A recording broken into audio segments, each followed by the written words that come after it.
You want to know exactly at every minute what is the condition of your switch. And if you see there might be a breakdown, you want to send out service teams in advance. And there might be some switches which are very stable and work very good. I rather take it and already put my resources on a switch where I see this might have problems in the next 3 months. Welcome to FNet Silica's We Talk IoT. We'll chat with innovators, experts and business owners to learn how they are implementing IoT and using data to create new business opportunities. I am your host, Stephanie Ruth-Haydock.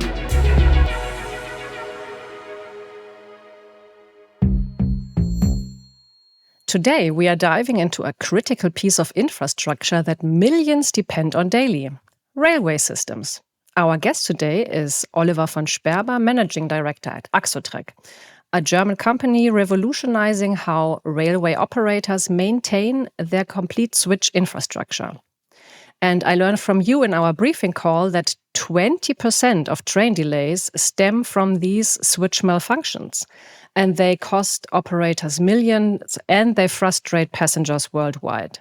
So you and your team at AXO Track address this challenge through IoT sensors and predictive maintenance technology. You monitor railway switches in real time, detecting problems before they cause expensive breakdowns and passenger delays. Oliver brings unique expertise to this challenge. He founded AXO Track after running a mid-market investment bank and a sensor technology company. He even completed training as a railway switch mechanic to understand all the technical details involved. So I'm really excited to have you on the show today, Oliver. Thank you so much for being here. Thanks for having me. Oliver, welcome to We Talk IoT. Tell us about AXO Track and what problem you're solving in the railway industry. Well, AXO is a startup company founded 2022. And actually, I was sitting in a train and it had a delay. And they said it's because of a malfunction of switch and crossings. Mm-hmm. In German, you say Weichenstörung. And I was just curious to find out what is this thing with the Weichenstörung. And this is when it struck me. I saw that 20% of all train delays are caused by malfunction of switch and crossings. And this is not only in Germany, it's a global problem, it's all over the place. And so I thought, let's find it out what's going on. And I booked this switch technician course. Okay. And there I learned what can break, and these things are getting measured, but they don't getting measured permanently. Okay, wow. So people go out on the track in certain intervals, and then they maintenance the switches manually, but what happens in between the intervals, they are blind. And this is exactly what we are doing. We mounting sensor systems on the critical parts of a switch to see what's going on and send out service teams before there's a breakdown. Why are these switches so prone to failure? Why are they so sensitive? They are a very important piece of the track, are they not? Yeah, I suppose everybody knows what a switch is. It changes the direction of not the direction, but the track for the train, right? Yes, exactly. Yeah, it's where the train changes direction. You can say this. And the switches are one of the most critical infrastructure or parts of the infrastructure. And it's a part which wears and tears over time. Okay. You know, the wheel sets of a train jump basically from one rail to the next. And this has enormous forces. This has enormous impacts. So it's all about the perfect geometry of the switch. So the transition from one wheel set, from one track to the other, is very smooth. Okay. Yeah, I just remember it from the model trains. Basically, the little trains derailed always when you try to switch the tracks too fast, and then everything flew out in one corner, right? So I imagine there's lots of weight, there's lots of force, and there's lots of friction going on. So is that why they're so sensitive? Yes, it's of course, the faster the train, the more force is on it, or the heavier the train. And basically the whole track system, the system to bring vibration in the ground. So you have the train, steel on steel, this vibrates, and the vibration goes through the sleepers, through the gravel into the ground. Okay. And this gravel starts to, it's really sharp gravel, and it starts to deteriorate.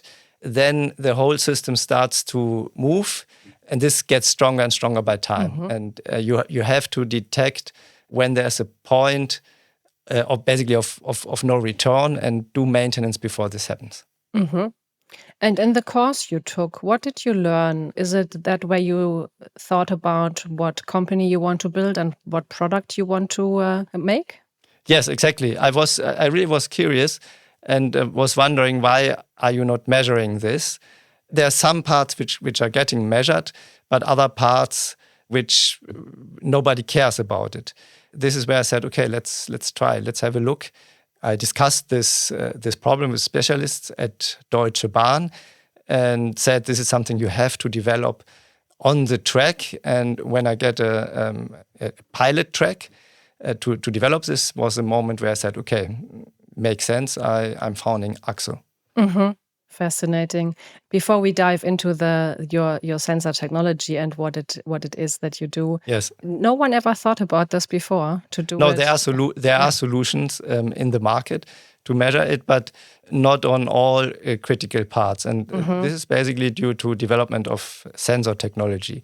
Okay. You always, in a way, could measure it, but to bring out a sensor system which is permanently on the track and can resist this very strong demands, heat, coolness, this forces which the train brings in, is difficult and would have been very expensive. And only recently, through the development of the smartphone or through the smartphone industry and the development of the sensor technology, the technology is price-wise so cheap that you can employ technologies permanently on the track. Okay.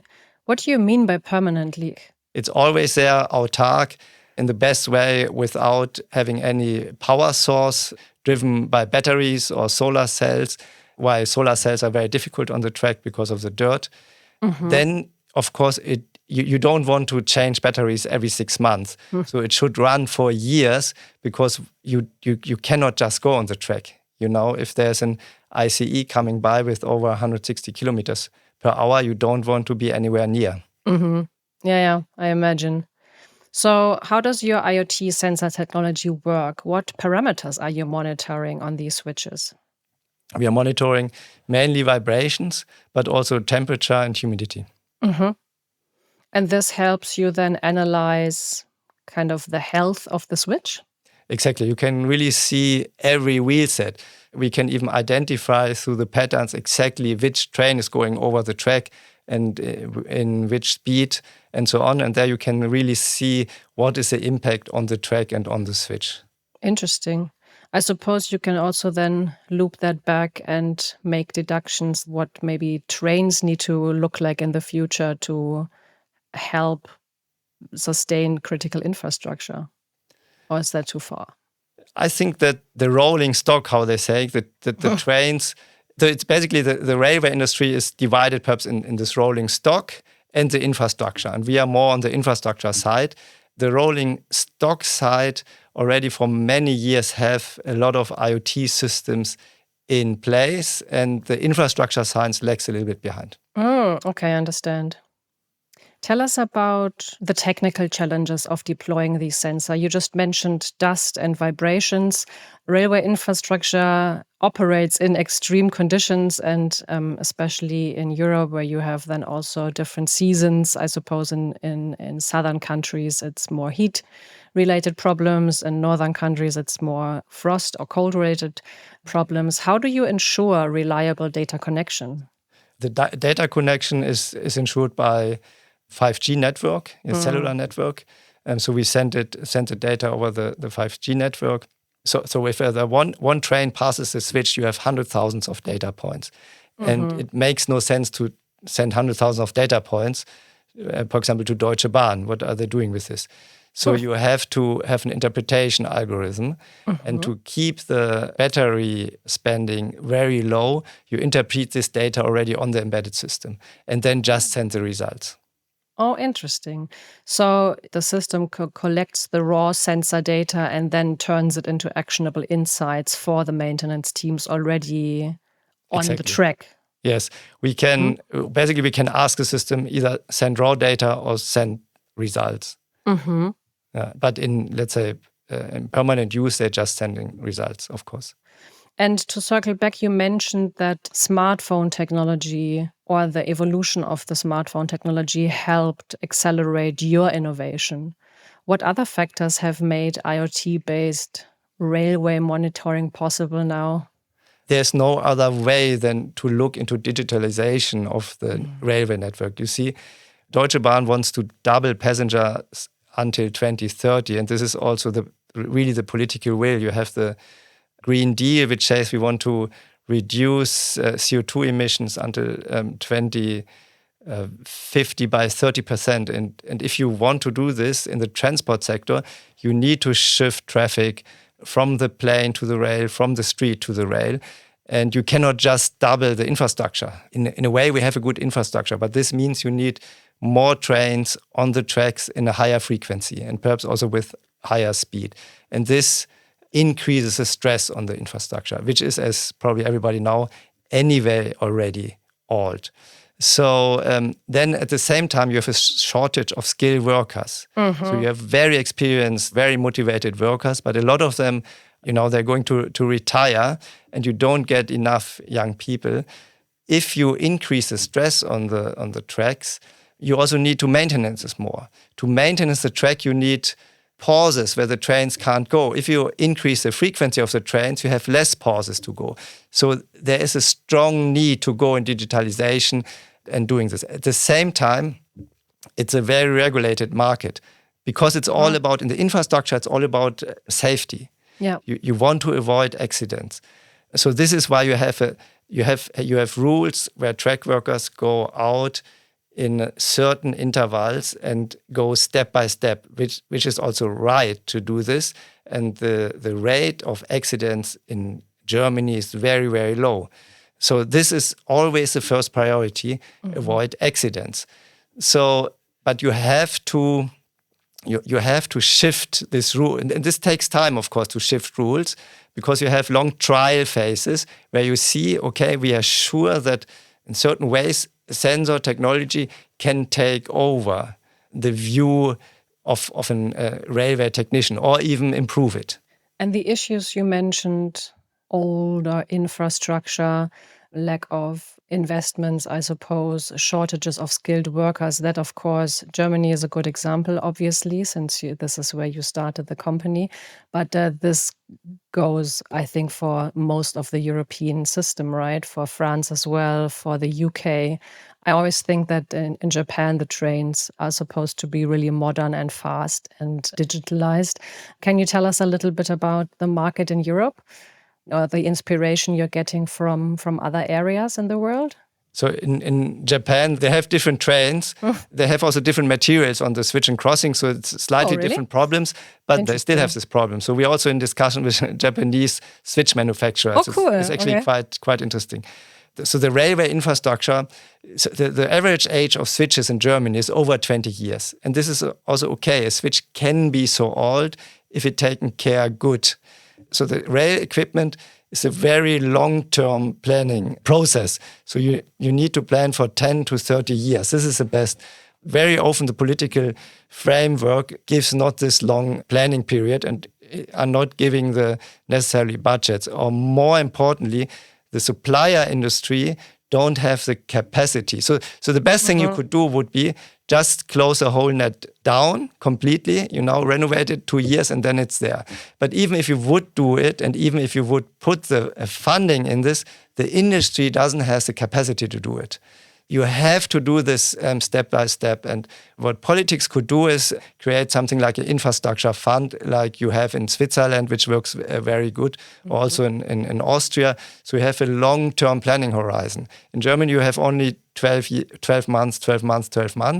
And then you have political change. And the supplier industry, they are not increasing production capacities if they don't have the security that there's a continuous investment going on. But actually they're starting it, which you might have heard, by renovating these corridors, which are the most critical corridors. Started with the so-called Riedbahn between Frankfurt and Mannheim, and from August on it will be the track Berlin-Hamburg, and then there are 40 more high-speed corridors or critical corridors which will get renovated. So they are working on the problem, but it's nothing which can be cured in 6 months. This is a project over years. Yeah, and the shortage of skilled workers then obviously does not help at all. No. But it seems that your technology can help operators deal with this challenge. Yeah, it can make the whole maintenance process more efficient. In Germany, you have 2.5 million of minutes where switches per year, where switches are not working. So these are almost 5 years cumulated. Wow, in 1 year. What? No. Yeah.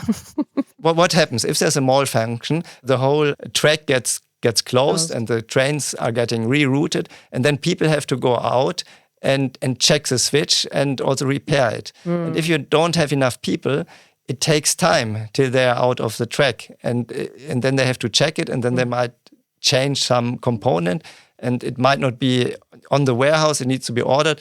So this might take time. And of course, the less people you have to go out.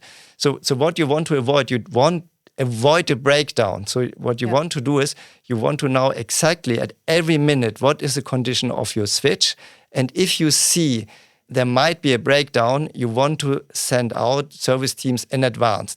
And there might be some switches which are very stable and work very good. And you say, okay, I see this switch is fine. I don't have to send a team in a regular interval to this switch. I rather take it and already put my resources on a switch where I see this might have problems in the next 3 months. Yeah, that is the benefit of doing maintenance predictive, right? You invest a little bit, but then in the long run, you prevent like really critical failures where once the thing breaks, it would shut down the track for a longer period of time, causing even more disturbances. So yes, interesting. Yes, and also, of course, if you start to calculating all the delay minutes of the passengers in the train and the damage, economic damage, of course, it's worth a lot to do research here. We will take a short break. Stay with us. We will be hearing from our guests very shortly. This podcast is brought to you by AFNet Silica, the engineers of evolution. We help you bring secure, intelligent, and connected products to market. If you want to learn more about us, we have put information and links in this episode's show notes, and you can also connect with us on LinkedIn or afnet-silica.com. That's avnet-silica.com.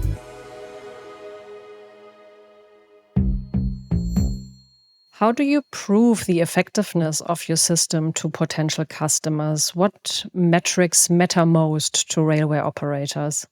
So at the moment, we have a scientific project together with Fraunhofer Institute and the Federal Railway Agency, Eisenbahn-Bundesamt. And of course, as you can imagine, it takes some time. It's a 3 years project to prove what kind of digital systems really work to make it efficient. And at the end, the goal is to reduce this 20% delays because of switch failures significantly. You will never reduce 100% because there are failures you cannot foresee, but you can reduce a significant number.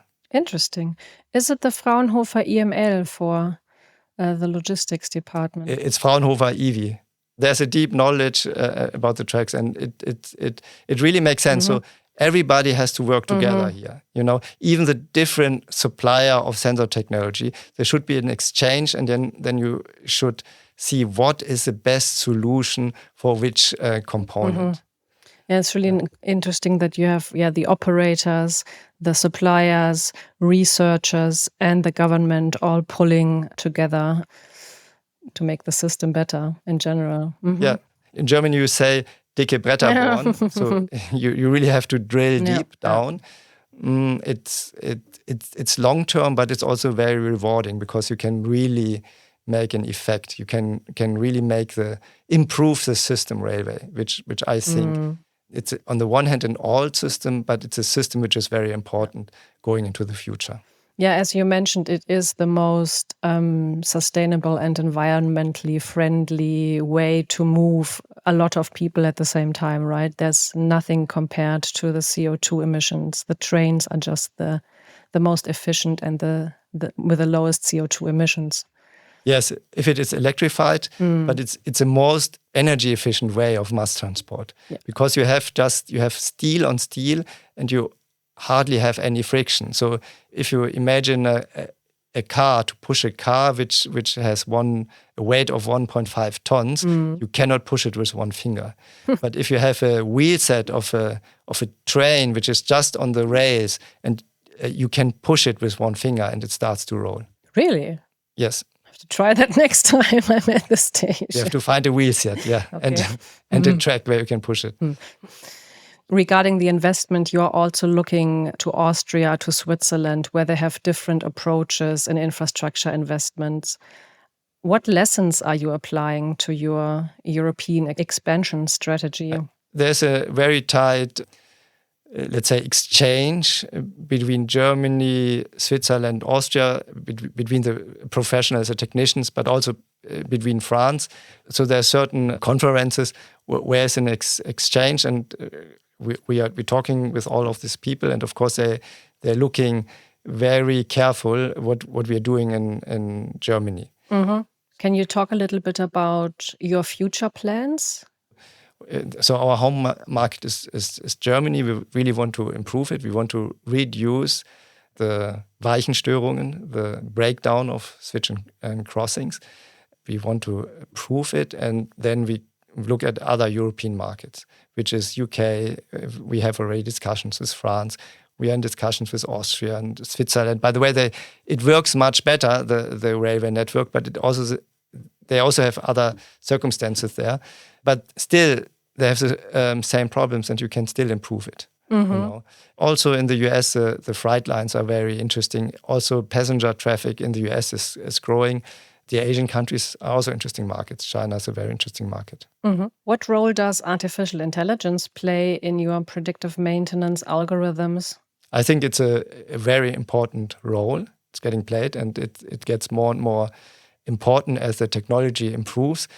But you have to make sure that you really understand what is going on the track, so you can train the right models. And it's very complex, because if you see a car sees a stop sign, and the stop sign is always the same. But on the track, on a switch, no switch is identically to another switch. There's a difference in age, there's a difference in radius, there's a difference in underground. There's more heat on the one and more snow on the other. Everything is different. So you really have to identify the key parameter. And it's not only that you see the moment when the switch breaks down. You really want to come from a condition-based maintenance to a predictive maintenance, and as early as possible. Mm-hmm. And where do you see railway IoT technology headed? What developments are you most excited about? Again, both. And you have developments in the infrastructure, and you have developments on the rolling stock. And both sides are very interesting developments. So, for example, rolling stock. Do you know with how much speed two cargo trains hit each other? Nobody knows it, but if it's too strong, there might be a damage. Mm-hmm. Yeah, just or what is a solved problem in rolling stock is really monitor the doors, that it's really everything is closed. In infrastructure, there's a lot to do. For example, the catenary, the electricity lines. If there's a short circuit somewhere because a branch fall on it or whatever, the track workers still have to go along the catenary and look, where did this happen? And what you want to have, you want to know exactly where's the spot, so you can send the teams and they can repair it. Another problem is also the network. I mean, you know it. It's hard. You have a radio cell, and a train comes with 500 people or more in, and it goes for seconds through the cell, and then it goes in the next cell. So and everybody wants to have high-speed internet. You want to continue working with your cloud, and it should all work seamlessly. And of course, also for our technology, the network is very important. So there's still a lot of challenges to be done. Mm-hmm. Yeah, it'll be exciting to see where the digitalization efforts in this segment will lead to in the next years. Yeah. Yeah. I mean, there are studies which say it can increase rail traffic by 30%, the digitalization, all the different stuff, without increasing the network. Okay, wow. I would have thought that the infrastructure wouldn't be able to handle that at the moment. But you say that could be done? Yes, it has to be done. Yeah, it has to be done. It has to be done. It also, you also want to add infrastructure, but it's more an organizational issue, and it's also getting the infrastructure renovated, and it's like a roof. Our roof leaks at the moment. Yeah. So now then it's worse than keeping the roof always in the best condition. This might be more expensive in the short term, but it's much, much cheaper in the long term for sure. Mm-hmm. And this is what we're seeing now. We just have to catch up. Absolutely. What's next for AXO Track? Any exciting new developments or partnerships you are allowed to share with us? We are just in development mode. So we are in a very comfortable, quiet, sitting in our office, developing. We are very busy until end of September to bring sensors on the track. As you can imagine, it's not so easy. It's one point you need to get installed very quickly. You don't want to disturb the train traffic. You just go out, mount the sensor system, and then go off the track. And so this all has to be organized. So we move forward step by step. No excited announcement at the moment. It is a new technology and you are rolling it out. So that is terrific. And then the last and most difficult question. What song would you put on the soundtrack of this episode? This would be Railroad Man by Eels. Very nice. Thank you.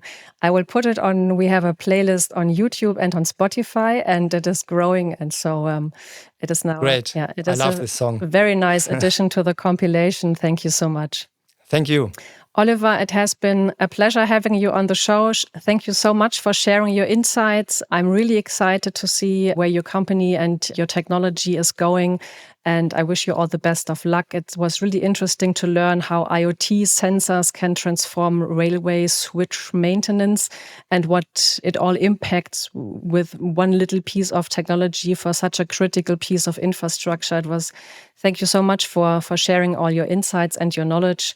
And I hope to have you again on the show, maybe in a couple of years, where we then can look back and wonder why we put up with the bad infrastructure for so long. Looking forward to it. Yes. Thank you so much for listening to We Talk IoT. Until then, keep innovating and stay connected. This was Avnet Silica's We Talk IoT. If you enjoyed this episode, please subscribe and leave a rating. Talk to you soon.